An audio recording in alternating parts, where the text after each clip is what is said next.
Hey guys, Locke here. Today I just wanted to share some tips that I picked up in today's games that either I've done or I've seen other people do.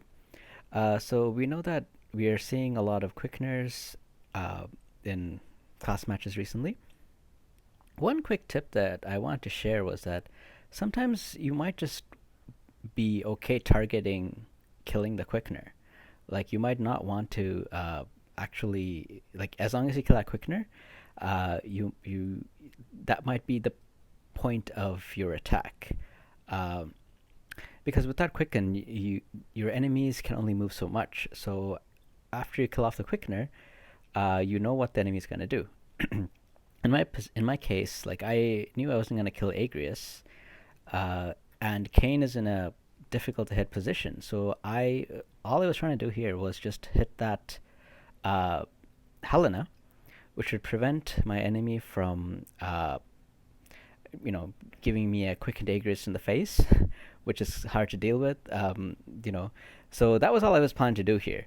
But because Ruinstern does so much damage, it turned out that I was able to pretty easily take down most of both Kane and Aegir's health. But really, the lesson I wanted to share here, the point behind this particular clip was, I really was just going for Helena. And I would have been totally okay with killing Helena and retreating with Kane, not Kane, retreating with Rinstern.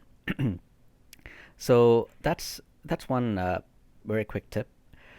Something else that I want to share here was that a lot of the cards now have other effects that are being added. For example, Phoebe has the Black Rose Helena card, and that gives you Shadow Flare, which is an instant AoE spell. So since a lot of enemies are using, like re-raise from Halloween Riders TMR or the Courage, even like 100 damage is enough to kill. Well, maybe not 100 for re-raise, but you know, like 500 damage or something is usually more than enough to kill enemies. So just keep that in mind. So in this match, you can take a look at my enemy's vision cards, and you can see that he has a maxed Demon Wall VC and a maxed Ilfert VC. In other words, his Victora and his Kane are going to do a lot of damage. I wouldn't be surprised if his Kane could one-shot my Runestern. With that said, I had a specific thing I was targeting in this match. I wanted to get rid of that Victora once and for all. The reason I wanted to do that was because although my Runestern has charm resistance, uh, if I put my Runestern in front of my Glaciella to try to make my enemies go through him, they might be able to one-shot him. So, or they very likely can two-shot him with both Victor and Kane.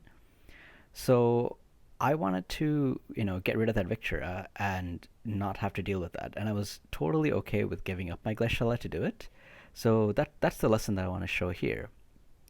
And a second lesson here is that by using this Shadow Flare, I was able to move my the enemy's Victor into a position where Halloween Leela is not able to full raise her at the next turn.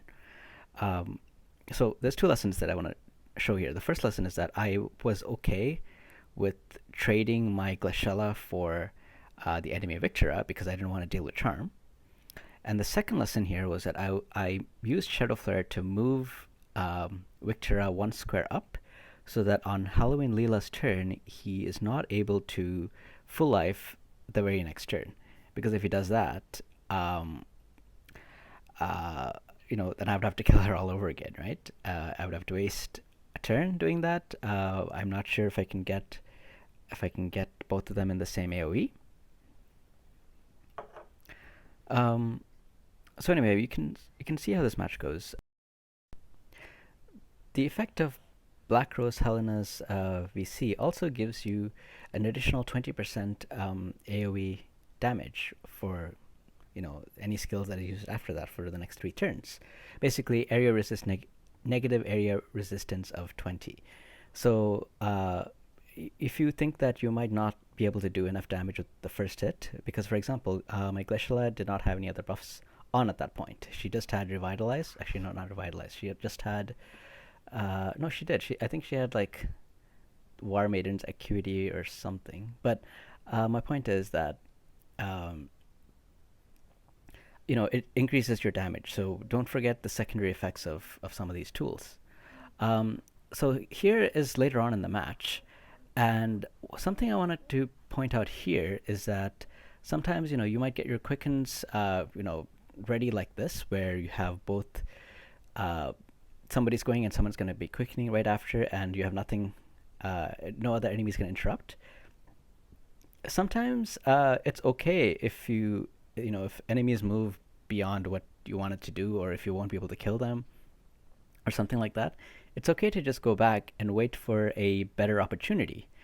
Just because everything happened to line up doesn't mean that you have to commit to something that's not going to be doing any damage, right? So that's what I wanted to share here.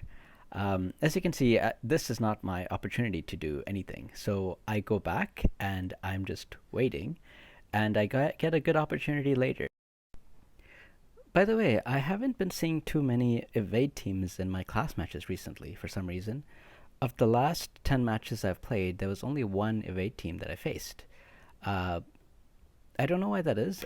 Maybe it's because, I'm in Diamond Master right now, and I think people up here are trying to maintain a streak. So if you're playing evade and you are facing against a quick Glaciella, you have a very low chance of winning that, right?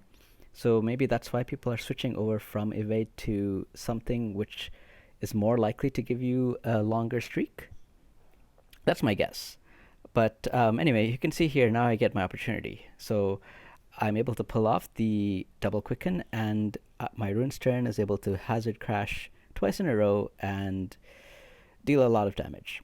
And then Phoebe comes in clutch by using the Black Rose Helena card's special effect, Shadow Flare, to defeat whoever was left over. Basically, Kane's one damage from Courage. Phoebe has gotten a lot of kills this way in class match.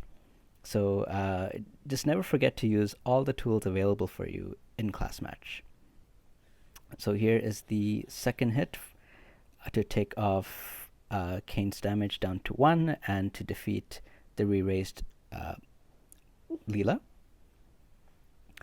And now what I'm trying to do here is I want to make sure that Kane does not have enough range to gain back his health, because just in case he comes and defeats my Ruin's turn and also gains back a lot of health, my Phoebe will not be able to deal that much damage to him. So that's why I had to move him all the way to the back, more than 2 spaces away from Kane.